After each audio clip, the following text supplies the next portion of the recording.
আজ শুক্রবার 15 নভেম্বর দৈনিক নয়াদিগন্ত। মার্কিন প্রতিনিধি দলের আন্তর্জাতিক অপরাধ ট্রাইব্যুনাল পরিদর্শন। ব্যাংক থেকে টাকা বের করে নেওয়ার চিত্র প্রকাশে বিশেষ নিরীক্ষা। বাংলাদেশের সাথে সম্পর্ক গভীর করতে আগ্রহী আজারবাইজান। অবৈধ ঘোষণা কুইক রেন্টালের দায় মুক্তি।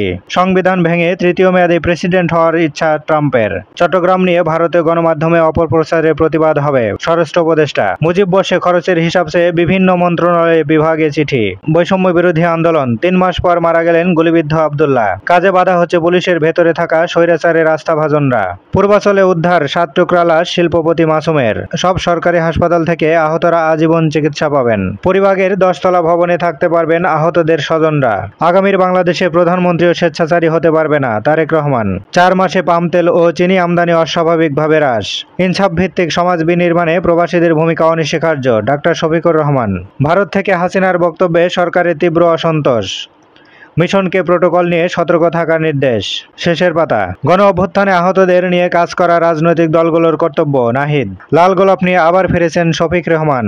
এবার 76 কর্মকর্তার বিরুদ্ধে হত্যা চেষ্টা মামলা। কৃষিতে 3 মাসেও ফেরেনি শৃঙ্খলা। জুট মিলগুলো বন্ধ করে শিল্পাঞ্চলকে ধ্বংসস্তূপে পরিণত করা হয়েছে। ইসরায়েলের সেনা দপ্তরে হিজবুল্লাহ ড্রোন হামলা। সিলেটে মোমেন দম্পতি সহ 213 জনের নামে বিস্ফোরক ও হত্যা চেষ্টা মামলা। দেশের বৃহত্তম অর্থনৈতিক অঞ্চলের নাম বদল। মা হারা বাবা জেলে থাকা সেই শিশুদের দেখভালের নির্দেশ হাইকোর্টের। টেকসই নগরায়ণ করতে বিশ্ব নেতাদের ঐক্যমত।